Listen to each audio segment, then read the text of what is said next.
Thank you. Thank you, ma'am. So now we'll proceed with the next section, that is MBM and improving health outcomes in diabetes. So the moderator, I call Dr. Srirang Godbole, who is an endocrinologist in Pune.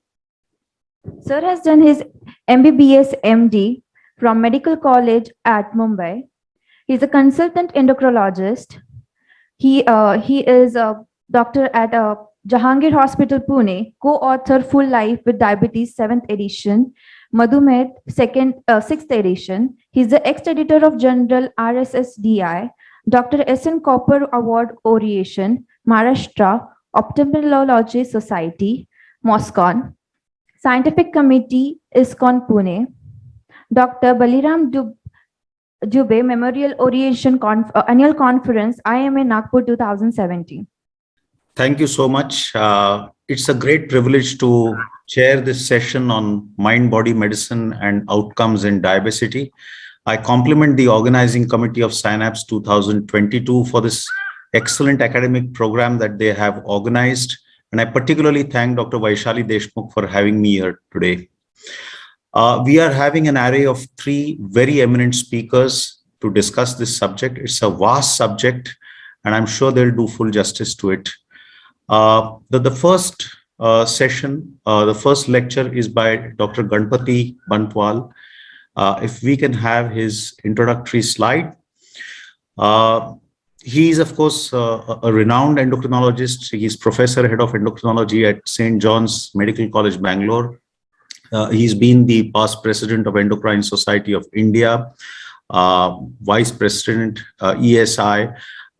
He has received the RSSDI Oration Award in 2014 and several other Oration Awards, including the Nadagowda Oration Award, the Sunil Kumar Basu Award. He has several publications to his credit. Now, he'll be discussing diabetes and psychiatry interlinks and when one should screen for mind issues.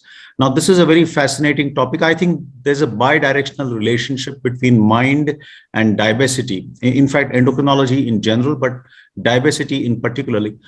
And so many of us who routinely see cases of diabetes and obesity have to don the hat of a counselor, of a psychiatrist. And I think one impacts the other, right from the pathophysiology of the disease to actually increasing the overt risk, uncovering latent disease, actual development of the disease and its complications, and the impact on treatment. So it's both ways, and it's going to be a very fascinating lecture. Dr. Ganpati, I invite you to kindly deliver your lecture. Thank you so much. Good morning. Let me thank Dr. Vaishalideshmukh for giving me an opportunity to speak in this Synapse program. So I'll be speaking on the link between diabetes and psychiatric illness. So nutrition and metabolic related illnesses can lead to neuropsychiatric disorders. So if you eat a refined high energy diet rich in fat and sugar, there's an increased risk of depression. And if you eat a healthy diet, it's protective for depression. There's a bidirectional link between mental health problems and diabetes. You have a 32 to 40% increased risk of diabetes in patients with mental health problem, 2 to 3-fold increase in obesity in individuals suffering from mental disorders. And conversely, 8 to 15% of patients with type 1 and type 2 diabetes are diagnosed with depressive disorders. Obesity increases the risk of mental illness up to 70%. Stress can lead to excessive or unhealthy lifestyle, which can lead to increased risk of type 2 diabetes. Strong psychological stress, including burnout per se, reinforce the risk of diabetes through increase in blood pressure, insulin secretion, and inflammatory processes. Coming to the pathophysiological mechanisms, preclinical studies. Animal models of diabetes or obesity are associated with the phenotype of depression-like and/or anxiety-like behavior. Experimentally induced obesity and/or diabetes are associated with the depression-like phenotype, especially when they are fed with an overtly obesogenic high-fat diet for a prolonged period of time. Psychological stress increases glucocorticoid level and increase calorie intake. They dysregulate the insulin secretion and induce visceral adiposity. Stress-induced weight gain and the associated metabolic disorders are because of the involvement of the hypothalamus-pituitary adrenal axis and the neuropeptide and the gut hormones, including the agouti-related peptide, neuropeptide Y, the orexin, the ghrelin, the GLP-1, and peptide YY. How does the gut and the brain talk? So the 5 pathways are involved. The gut to brain signaling. You have the gut microbiota derived molecules, immune mediators, the gut hormones, the vagal afferent neurons, and the spinal afferent neurons. And then you have a 4 efferent pathway, that is from the brain to gut signaling. The parasympathetic and the sympathetic efferent neurons, the neuroendocrine factors involving the adrenal medulla and the adrenal cortex. Now, these signaling systems do not operate in isolation, but are closely interrelated with each other. You have the microbe-associated molecular patterns, also known as the MAMS, and the pathogen-associated molecular patterns can target both endocrine and immune cells in the GI tract. The short-chain fatty acids, they are multi-target messengers that can act on the gastrointestinal, endocrine, mucosal, and immune cells, as well as on the blood-brain barrier and the cerebral microglia. So alteration of the gut microbiota can lead to dysfunctional intestinal mucosal barrier. There's a leakage of lipopolysaccharide and persistent low-grade immune activation. They're altered in diabetes as well as in depression. In fact, microbiota transferred from depressed patients is able to induce a depression-like phenotype in the recipient rodents. Gut dysbiosis spoils the homeostasis between the immune, metabolic, and nervous system. The short-chain fatty acids, tryptophan metabolites, and immune stimulants are likely to play a role.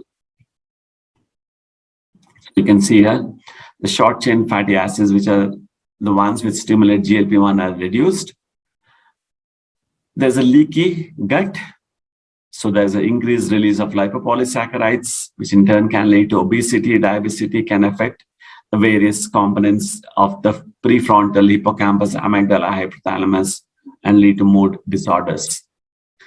Gut dysbiosis through microbiota-derived factors spoil the homeostasis between immune, metabolic, and nervous system.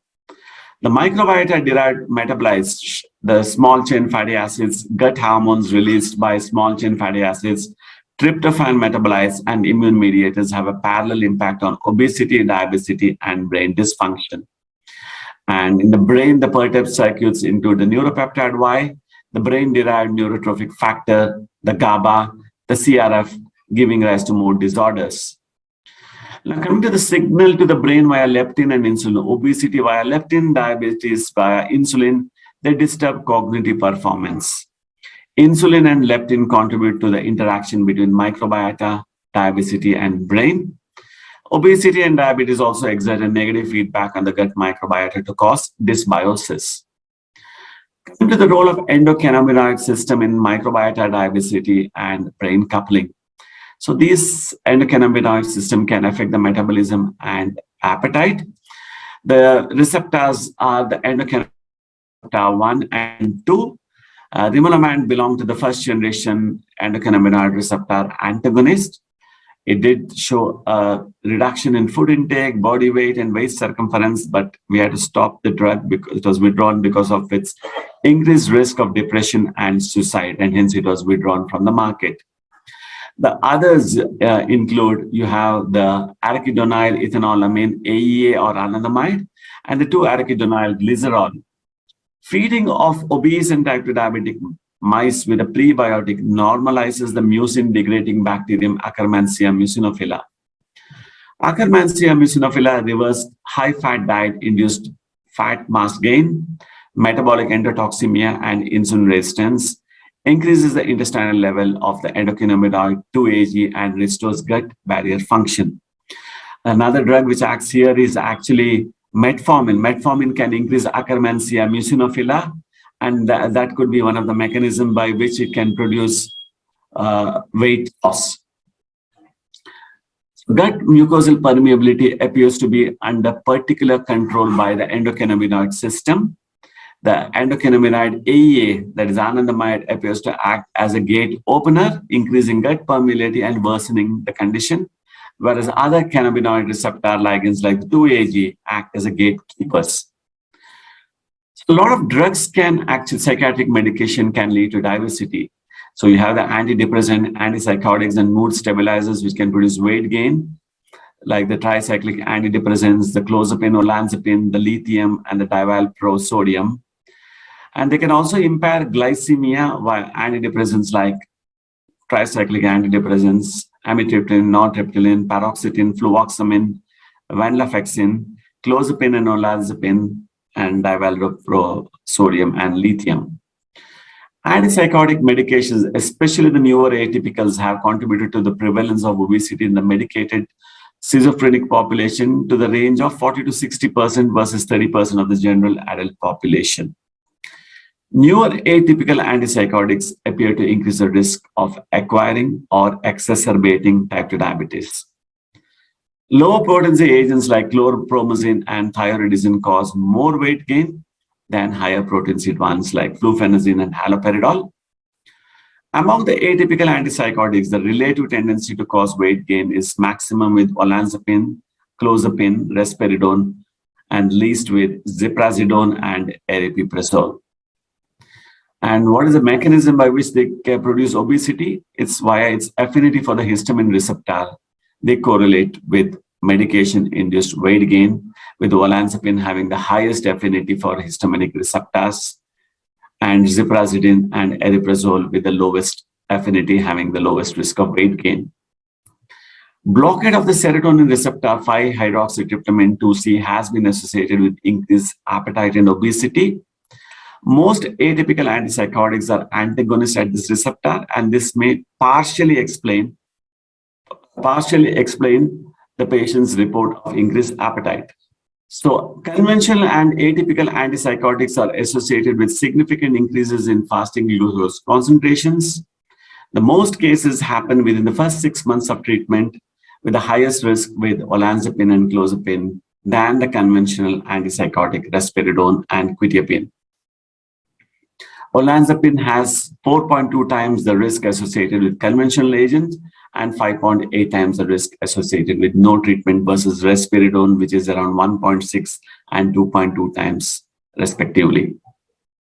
What is the mechanism of weight gain of diabetes? One is weight gain. These drugs may disrupt the hypothalamic regulation of serum glucose levels through hypothalamic dopaminergic antagonism. And insulin resistance is a possible mechanism because they found that elevated insulin levels in 46% of clozapine-treated patients, compared with 21% of those receiving conventional medicines and 71% of a sample of olanzapine-treated patients. Also, olanzapine and clozapine are both potent muscarinic antagonists, and they inhibited the cholinergic-induced insulin secretion by blocking the muscarinic M3 receptor activity.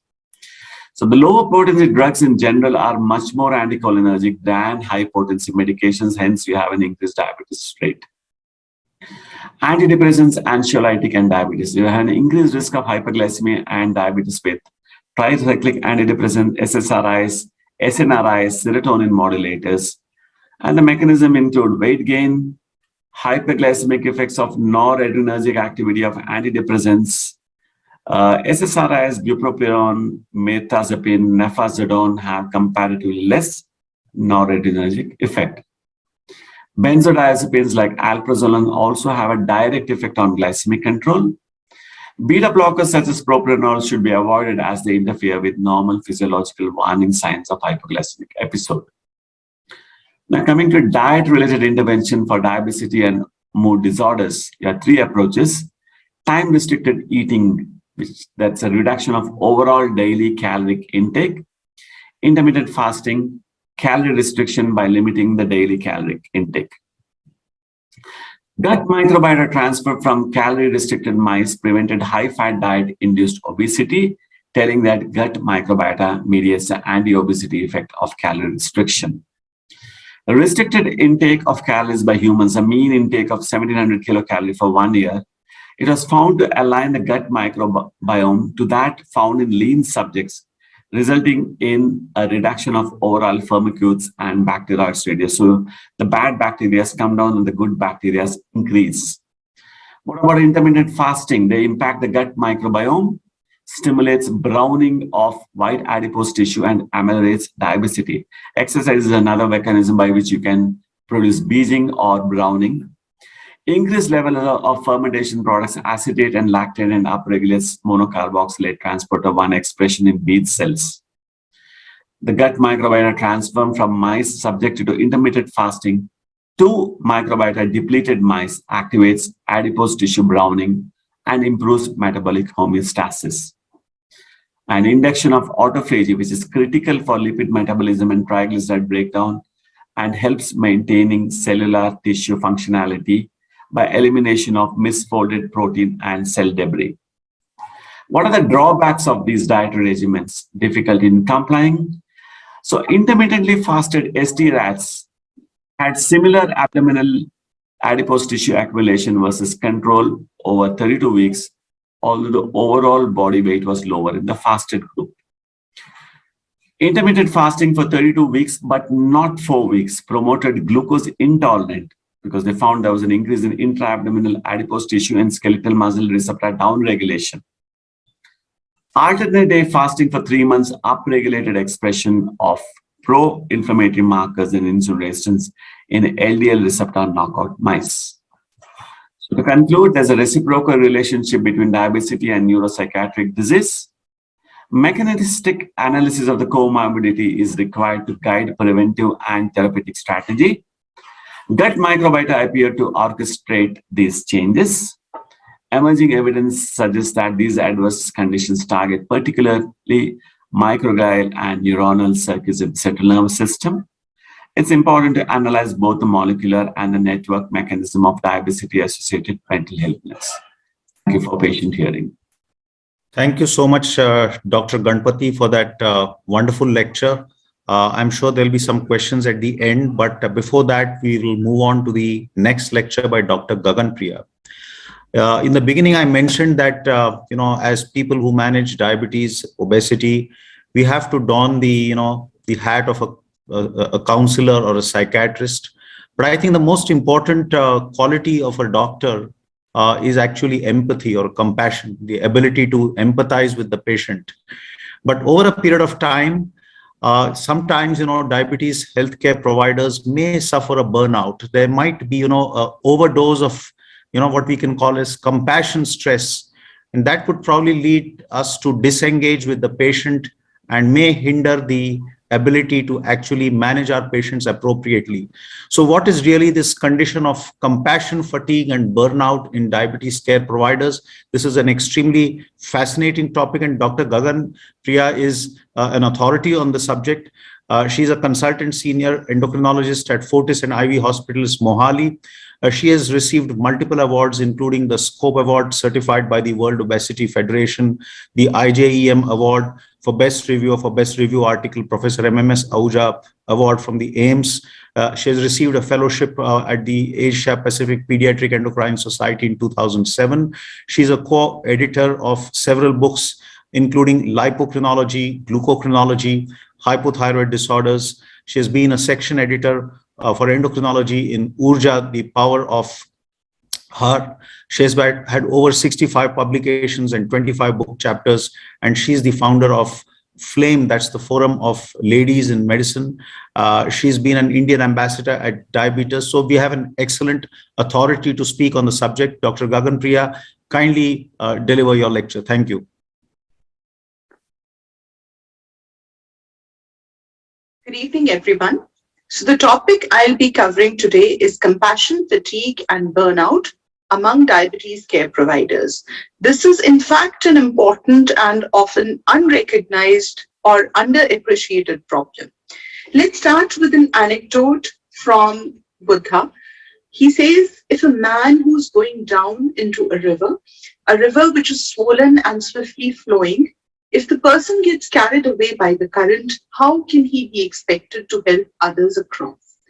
But if this man knows the methods and is skilled and wise, he would use a strong boat which is equipped with the right oars and rudder, and with that he'll be able to help others, not just himself, but others across the river. Now, this is very important to understand that when we talk of healthcare providers, in modern medicine, there are four main rules of ethics. One is non-maleficence, that is, first, do no harm.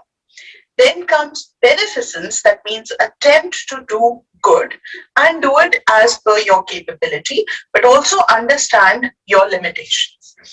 Justice to the patient is very important, and this should be healthcare for all, irrespective of caste, creed, culture, religion, or socioeconomic status. So there has to be justice in and healthcare equality.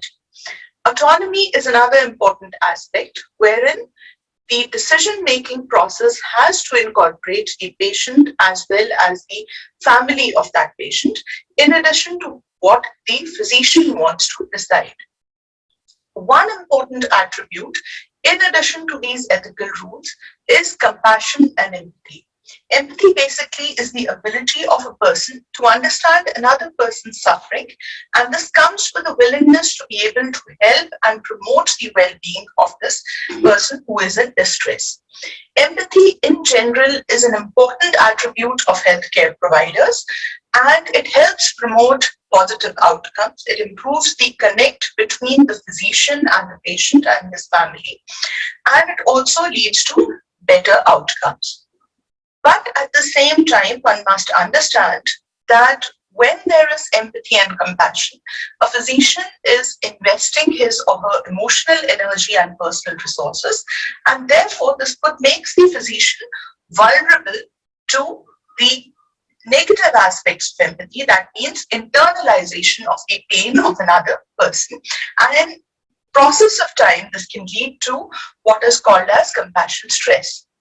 Now, what happens during the process of empathy? A lot of research has gone into what brain areas possibly are activated by the empathy, and it seems that the parts of cerebral cortex which get activated on seeing the pain of another is the same region that is activated during directly experienced pain. So if I'm experiencing a painful episode, the areas of brain that get activated are the same as if when I'm witnessing the pain of another person. And this is a basic human trait. Now, in response to such a stress, there can be two kinds of reactions. The first reaction is automated and affective reaction. It's more of an affect reaction, and it's involuntary. We feel distress, we feel the pain of another person, but at the same time, the second important reaction is a top-down reaction. That means it starts from the higher cortex, and that's a controlled and cognitive reaction. So there's cognitive appraisal of the situation, and then the person would decide, the physician would decide, okay, yes, I have to help this person out, and I can do so and so things to help the person out. But what is important is that this cognitive awareness is very important to make the distinction between self and the other. If we just indulge in the affective reaction, it would eventually lead to a chronic stress reaction, and we have been hearing about the downfall of chronic stress since yesterday. Now, when the empathic response occurs, the response is generally supposed to be an adaptive response, wherein we see that the patient needs our help and we cognitively appraise the situation and go into a survival strategy mode, survival of not us, but of the patient. And the basic, things of rescuing the patient from distress, protecting and providing for the patient, these are empathic reactions which will appear. On the biological dimension, this leads to increase in estrogen, oxytocin, and opioids, and we feel that sense of satisfaction after having helped the patient. Psychologically, there's a feeling of care, empathy, and devotion towards the profession. And on the social aspect, there is the sense of responsibility, nurturing, and preservation. But what if this becomes maladaptive in the process, that there is chronic stress, overburdening, overworking, seeing distressed patients day in and out, it might result in sympathetic arousal and an increase in the sympathoadrenal drive and cortisol pathway. It might lead to burden, a sense of depletion, and self-concern also, because the person's individual health might also get at risk. And this leads to feelings of resentment, neglect, guilt towards the profession. So understanding some of these terminologies, when we help a person, the pleasure of being helped, being able to help the other person, that's compassion, satisfaction. But when there is constant stress because of the exposure to a traumatized individual, not directly because we have suffered the trauma, but because we are in touch with another person who is traumatized, that can lead to compassion stress. And over a period of time, along with physical, mental, emotional exhaustion, which is called burnout, compassion stress and burnout can lead to compassion fatigue. In fact, this was an important model that was given by Middleton et al. That on exposure to a stressor, there is burnout and there is secondary trauma, or basically compassion stress, which can eventually lead to compassion fatigue. This was first described in nurses in the emergency care as the losing the ability to nurture. The nature to nurture is inborn, especially in women. And this was a phenomenon described in 1992 as the nurses losing their ability to nurture or to care for other people. In scientific terms, a loose definition is compassion fatigue is a state of physical and mental exhaustion, that's burnout, which occurs due to prolonged exposure to compassion stress and a depleted ability to cope. This can result in disengagement of caregivers from their patients, from their work. It leads to reduced ability to feel empathy and compassion towards those we care for, and inability eventually to provide appropriate care. But the negative outcomes don't just stop at adverse patient outcomes, such as depersonalization. It could lead to poor judgment errors, poor treatment adherence, because the patient would not really trust such a practitioner. It can also lead to adverse health outcomes, and in the patients and society at large, it can create mistrust in the healthcare system. But it can also affect a practitioner's own health and life in a lot of dimensions. It can lead to reduced work output, diminished performance, reduced self-esteem, low career satisfaction. It can also in turn lead to strained interpersonal relationships, whether in the work environment or at home. There can be comorbid mental health issues like anxiety and depression in physicians who are feeling the burnout and compassion fatigue, it has been reported. Substance abuse and even suicidal ideation has been reported in such physicians who go to the extreme of compassion stress, leading to compassion fatigue. And they also are at increased risk of malpractice suits because of the errors that might have happened in their practice. Now, why we are talking of compassion fatigue from the point of view of diabetes care? Because diabetes care is beset with many, many challenges. In fact, if you look at the OPDs, there are huge patient loads, inadequate resources, and the time spent per patient is hardly 5 to 6 minutes. Rather, we need to spend 15 to 20 minutes at least with a newly diagnosed patient, but then that's what we have to deal with. There is the need within this short time frame to counsel the patients, to educate the patients, and also to motivate the patient. So there is a huge onus. When you have to initiate insulin or manage patients with insulin, the challenges even become more, because you have to convince the patients to start insulin or to continue adhering to insulin. There's a lot of teaching involved with insulin and SMBG, and you have to teach them also about troubleshooting, because otherwise there are a lot of misconceptions that patients may carry home. Outcomes of diabetes care are not immediately visible, which makes the task even much more difficult, because patients don't really understand where we come from. We might be talking about organ prevention, about protecting the kidneys and heart, but all the patient is listening to is that this new medicine is very expensive or is causing so and so side effects. There are high expectations, and there is always the risk of bad outcomes. Despite good diabetes care, And despite a physician trying to do the best possible, there is always that looming risk of long-term complications in diabetes. And of course, the society has too many myths and misconceptions we need to adhere. Then once or twice a day, we are also, challenged with those difficult to handle patients which may be having anger issues, which may be having grief issues, and so on and so forth. And again, it becomes the responsibility of the diabetes care provider to navigate that sort of patient scenario. And of course, there's the burden of alternative medications and the opinions of relatives in society that we have to deal with. So considering all of these challenges, studies have looked at the prevalence of compassion fatigue and burnout among general practitioners and particularly among diabetes care practitioners. And this is one of those, scales which is used, that is the professional quality of life scale, which takes into account both burnout and the secondary traumatic stress or compassion fatigue. And it also looks at compassion satisfaction. That means a score for how well adjusted or how comfortable and satisfied they are in their practice.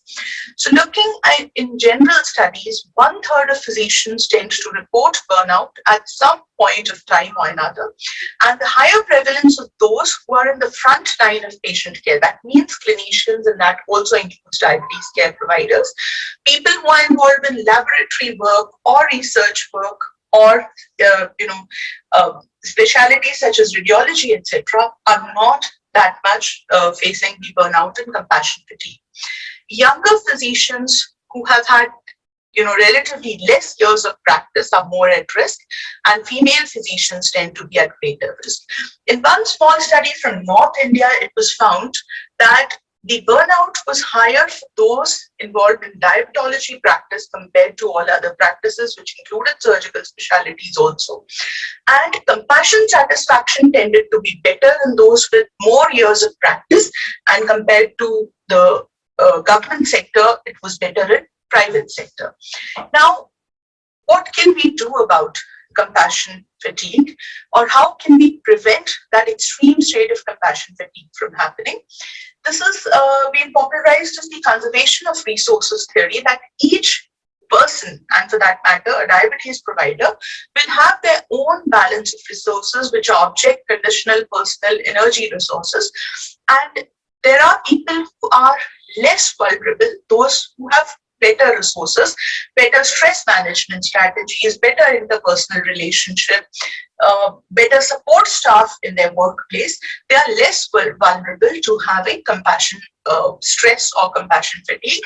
And those who already have problems in their personal life, or who lack resources, or they feel inconfident about handling advanced therapies, etc., they tend to adopt defensive mechanisms to guard whatever limited resources they have.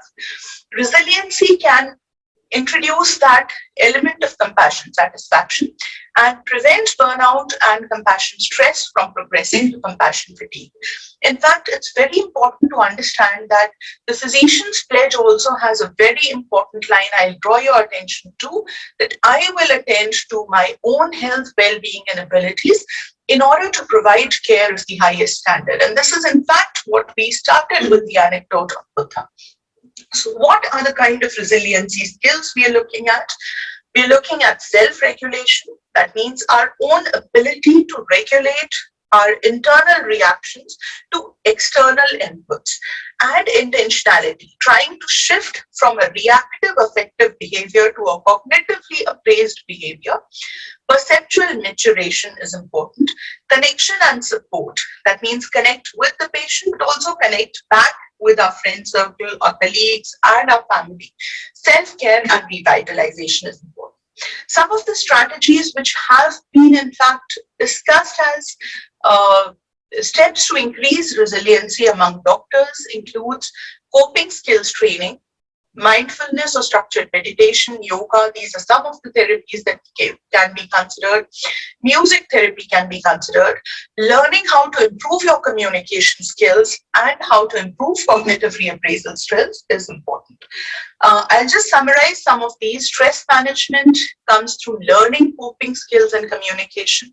Self-compassion and self-care can come from mindfulness, yoga, dancing, music, hobbies, whatever a person wants.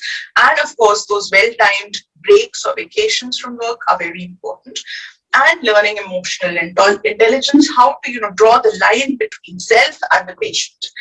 In the workplace, we can also have better staffing and support system, delegate and distribute work that can help offload the burden from a diabetes care provider, look for good work environment, build rapport with peers to improve support and binding. Financial and personal security, of course, is very, very important. But the buck doesn't stop at all responsibilities lie with the patient. The buck also extends to the society. Setting the right expectations and right accountability from doctors is very important. Ensuring security of doctors is important. Ensuring that healthcare infrastructure is not overworking its diabetes care providers. And we need to create awareness in the society. So I'll wrap up very quickly that the practice of medicine is one of the most stressful professions, and a significant proportion of patients of practitioners, in fact, can feel this burnout and compassion stress that we are talking about. But it is very important that we remain focused on improving our own health in addition to the patient's health. So I'll conclude here that of course we need to create our own happiness before we start thinking of patients and before we try to make everybody happy. So thank you so much, and any questions would be welcome. Thank you so much, Dr. Gagan Priya, for that very fascinating lecture. There were so many points we doctors could learn from them. We come now to the third and the final lecture in this particular session, and that is on stress and health. At a very basic level, really, what is health all about? Health is actually, maintaining body equilibrium or homeostasis. And what is stress? Stress is a threat to homeostasis. And one of the important organ systems in the body, which restores the optimal body equilibrium in addition to the autonomic nervous system, I think is the endocrine system. And how does stress affect endocrine health is a very, very basic, fascinating topic. And who better to speak on this than Dr. Milind Patwardhan, a very respected senior endocrinologist. And I always refer to him as the philosopher endocrinologist. He's not just a philosopher. And we had to have Dr. Milind Patwardhan to give this lecture. Sir, you need no introduction, really. You're the first DM endocrinology in Maharashtra. We all look up to you with great respect. You have been the president of the Maharashtra Endocrine Society, and you have your own endocrine diabetes research center in Miraj. I always look forward to listening to you. So kindly give your lectures. Thank you so much. Thank you, Sharon. Am I audible? Very much. Thank you very much. Today I will be discussing about the effect of stress on endocrine health. Now, anything which is actual or potential or imagined threat to one's survival can activate a life-saving chain of events called stress response.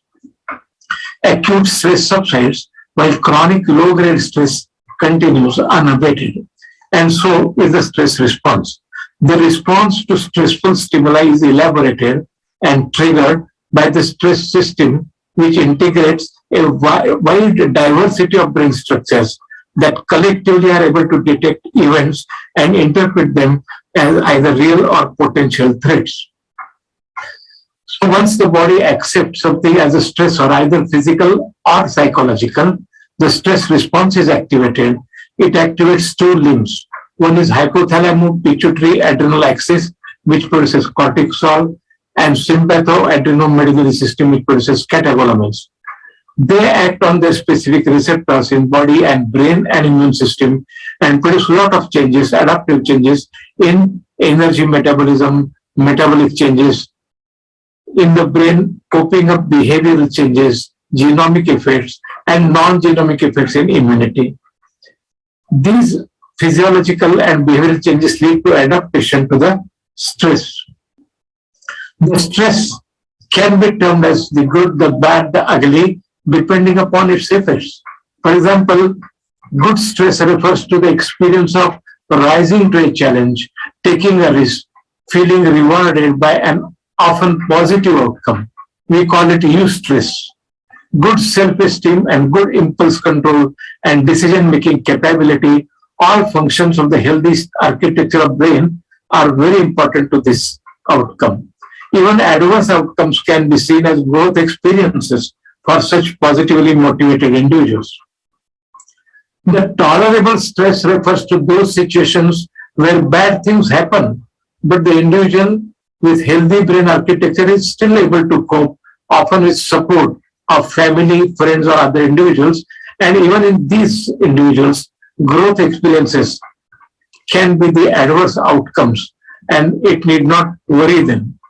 But the toxic stress, which we used to call as distress, refers to the situation in which bad things happen to the individual who has limited support and who may also have brain architecture that reflects effects of adverse early life events that have impaired the development of good impulse control and judgment and adequate self-esteem.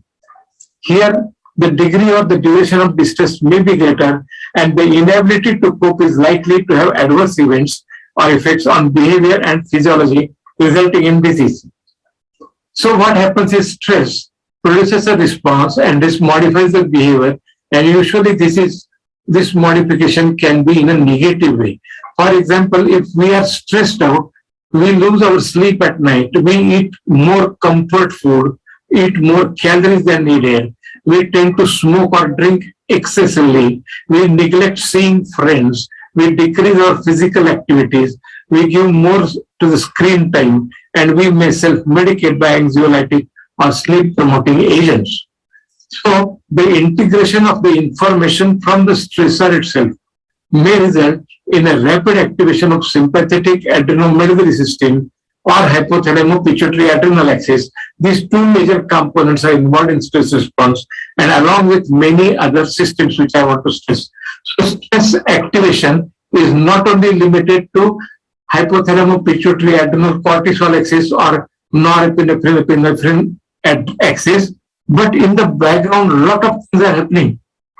CRH, that is corticotropin releasing hormone, urocortin 1, 2, 3, CRH receptor 1, CRH receptor 2, CRH binding protein, all are involved in all over the brain. The CRH receptor 1 is present in brain, pituitary, cerebellar cortex, amygdala, ovary, endometrium, skin, while CRH-R2, that is receptor number 2, has limited and selective expression. It is present mainly in hypothalamus, GIT, and arterioles, while CRH-BP or binding protein modulates CRH action at cellular level, and it is known to decrease the anxiety-producing effects of CRH. So CRH and its receptors play much broader role in coordinating the stress response and behavioral responses than we can imagine. Chronic stress ultimately means chronic hypercortisolemia with loss of diurnal variability and changes in the pulsatile amplitudes.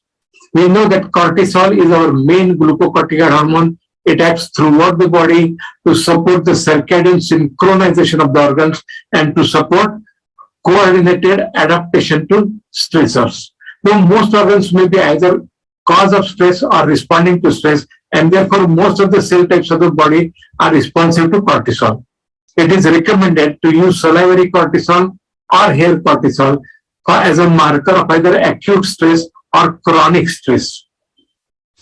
Cortisol acts via two main types of receptor. One is glucocorticoid receptor and the second is mineralocorticoid receptor.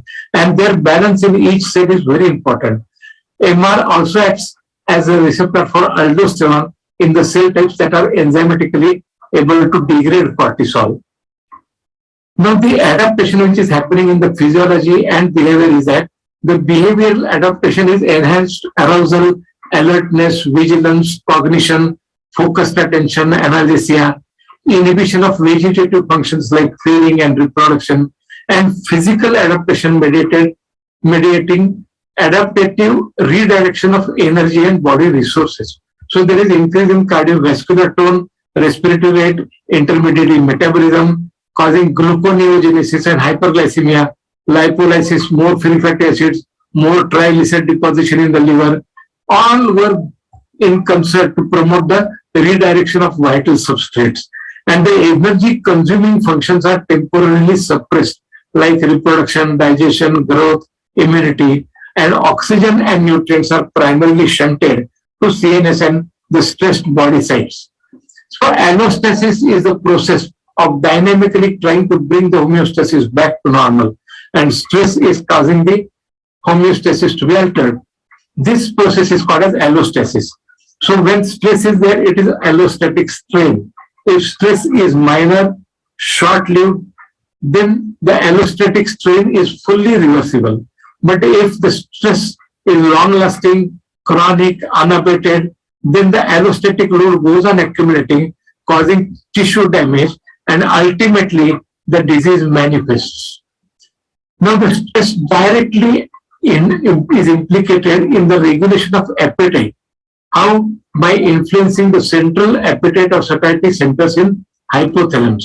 We have multiple neuropeptides, like CRH causes anorexia, NPY causes orexogenesis, alpha MSH causes orexogenesis, leptin gives the body's indicator to the brain, that is how much adiposity is there in the body. So multiple neuropeptides are involved and they are affected by stress.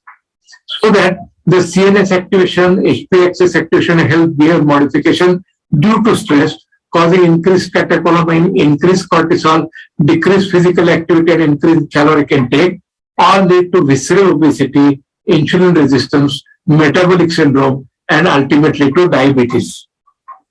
Stress also, through hypercortisolemia, suppresses effects of sex steroid and growth hormone.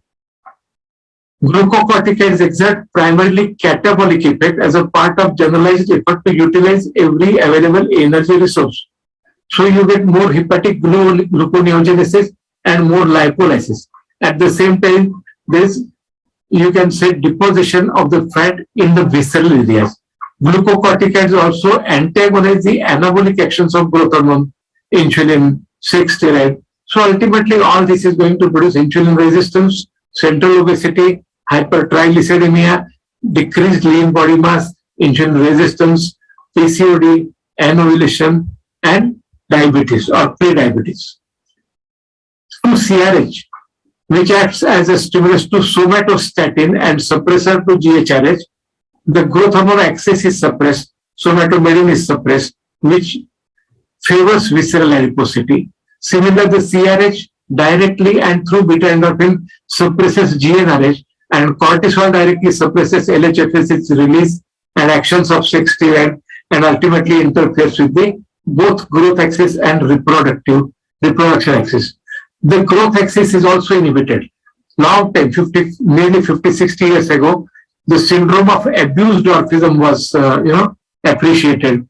That is, children who are deprived of love, like orphans, they show decrease in all parameters of growth hormone axis, inhibition of growth hormone secretion, inhibition of somatomedin C generation, and also suppression of the growth or effect of somatomedin at cartilage level, and also stimulation of somatostatin. Similarly, stress produces changes in the reproductive axis.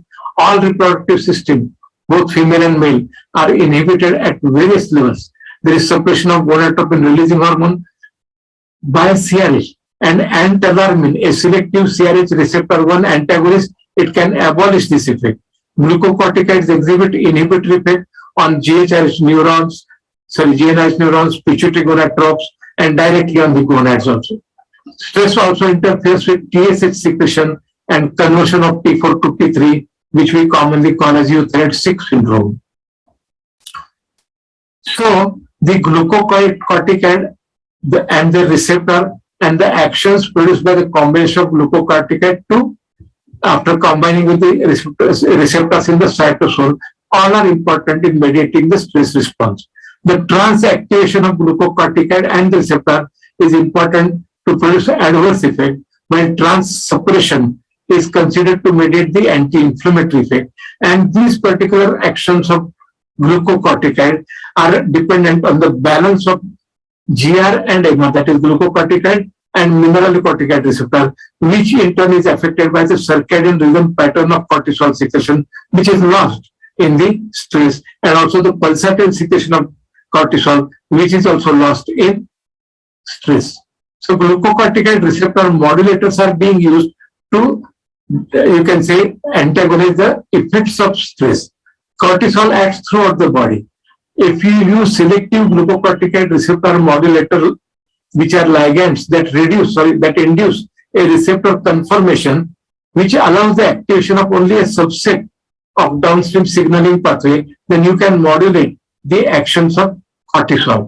Similarly, CRH acts via CRH receptor 1 or 2, and these small molecules are being developed, which are CRH receptor antagonists.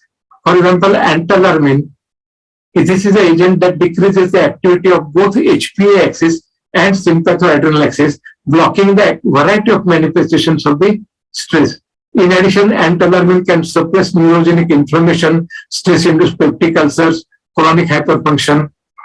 Similarly, astresin is a selective CRH2 receptor antagonist, which also is useful to suppress the stress-induced septicemia. So ultimately, we are seeing that these molecules are being, given trial in depression, anxiety neurosis, IBS, allergies. So in short, the conclusion is that, or the take-home message is that the CRH systems, that is corticotropin releasing hormone system, its receptors, its binding protein, and the chronic hypercortisolemia produced by the chronic unabated stress and changes in GRMR all affect metabolic, growth, thyroid, and reproductive functions. Chronic stress is linked with obesity, insulin resistance, metabolic syndrome, hypertriglyceridemia, anovulation, PCOD syndrome, infertility. Soon, CRH receptor antagonists and selective glucocorticoid receptor modulators will be useful to treat the stress-induced disorder. And as I talked in the introduction, the behavioral modifications, resilience training can help us to prevent and minimize stress-induced endocrine dysfunction. So with this, I stop here and I'm available for any further discussions like question answer. So what is important is the awareness of the stress-induced damage, slowing down to reduce the stress, and developing a support system, either of the family members or friends, so that we can manage the stress. Thank you very much. Thank you, sir, for that excellent and exhaustive lecture. If there are questions from the audience, either actual or in the chat box, we'll await. In the meanwhile, I would like to ask Dr. Ganpati, so often we find that stress behavior leads to increased eating, and that leads to, obesity. So in your practice, how do you encourage your patients to sort of do behavioral modifications to prevent such stress eating? Are there some tips that you give them? How do you manage that? One is actually I tell them to do yogas. So in fact, pranayama, these type of yogas, meditation, so that they control their own instincts for eating. So these are some tips. Then, of course, I will tell, one is these aspects. The other aspects being the diet part. I tell, okay, you have to do this, this, this, this. The most important thing being, don't eat. So if you're hungry, don't take high, energy dense foods.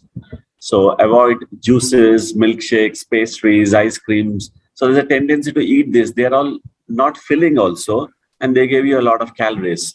So tell them, okay, if you want to take a lemon juice, you add a sugar-free to that.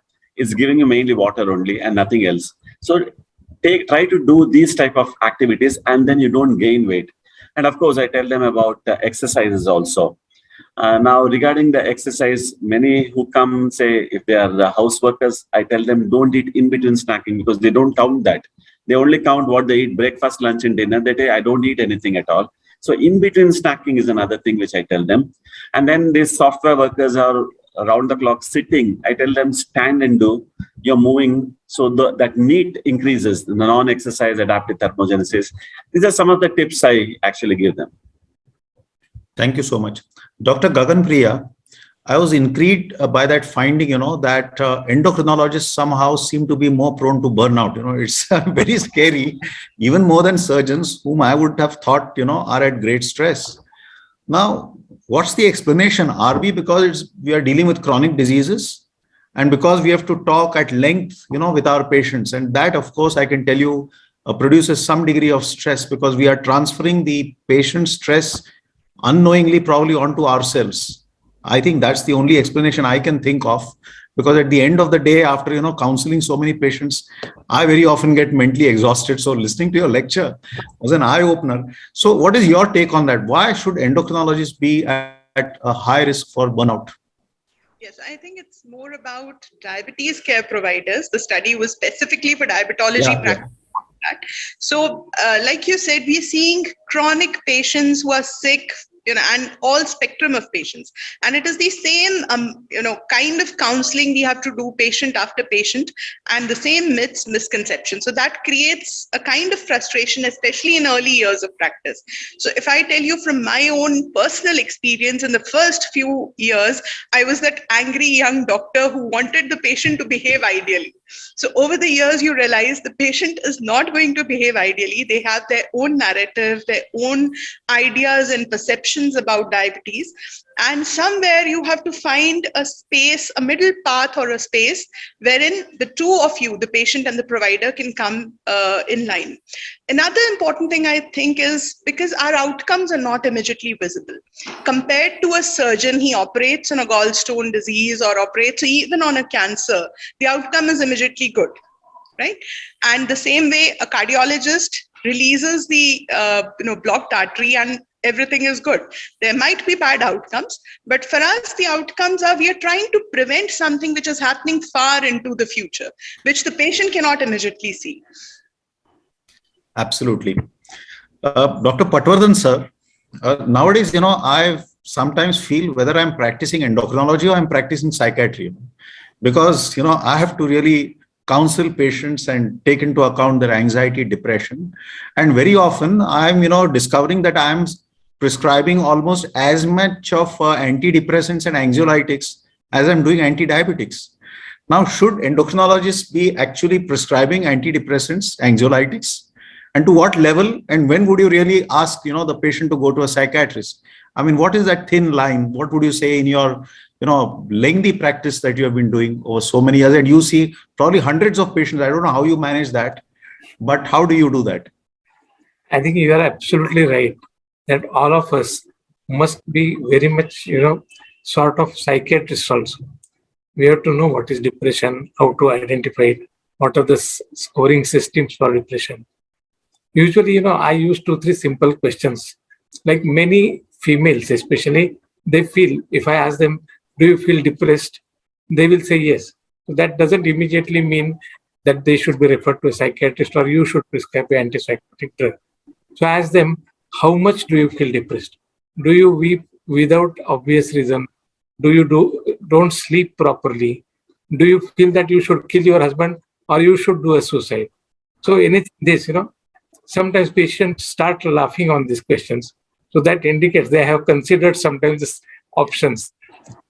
So whenever the patient feels that she or he has suicidal ideation at least, then I think we should take a psychiatric opinion. And short to that, if we judge from our experience or clinical acumen that patient appears depressed, not much interested in work, then we should give a trial of mild antidepressant.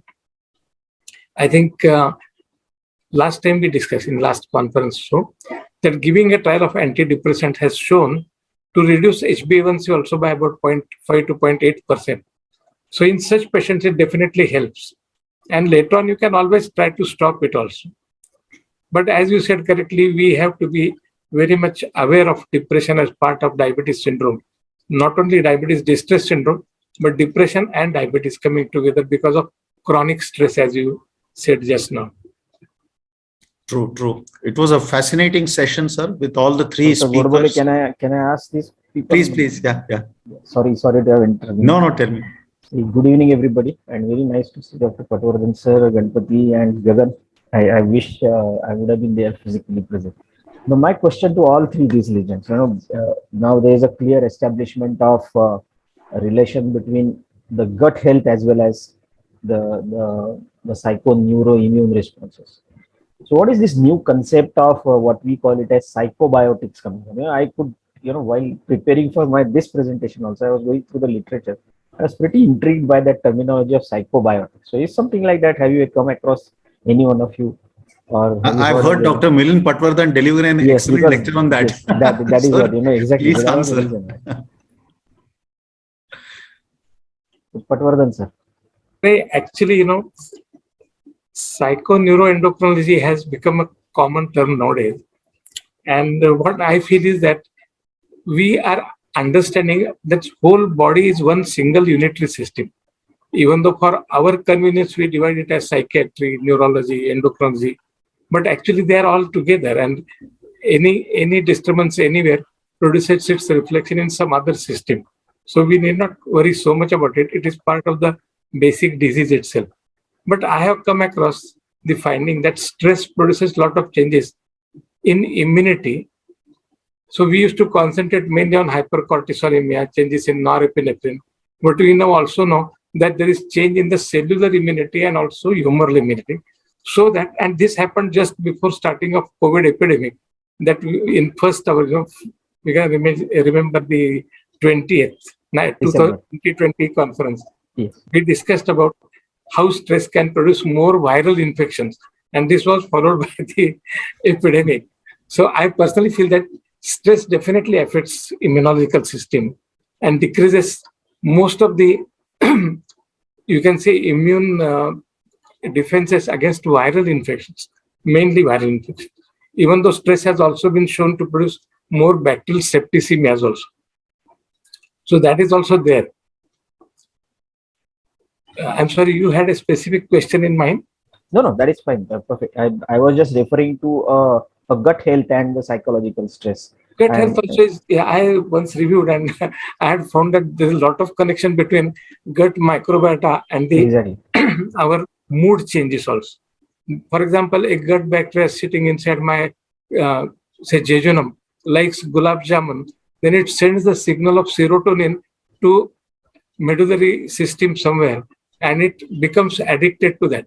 So that each time the gut bacteria gets gulab jamun, serotonin is released in the brain, producing happiness, and the person becomes addicted to it, gulab jamun, for the sake of the bacteria, in turn becoming obese and diabetic by himself. Over to you, Vaishali madam. I know you have Thank you, Dr. Vaishali, for making me a part of this session. Thank you so much, and thank you all the speakers for the wonderful lectures that you gave. Great. Thank you. Thank you, Dr. Vaishali, for the invite. Question still pertaining to Dr. Patwardhan, sir, if you can hear me. Oh, yes, I'm hearing you. I've seen a lot of general practitioners giving short courses of steroids for the exam-going children when they are under stress. What is your view on suppressing the hypercortisolemic surge in acute stressors? Actually, that is very dangerous practice.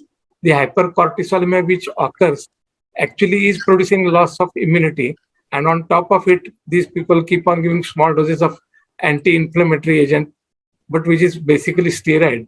So I personally disagree with any steroid prescription, especially the Deflacort, which is being used by the orthopedician, thinking that this is a modified prednisolone with glucocorticoid receptor being modulated. It is not so. It is a classical steroid, and it has same side effect as any other steroid.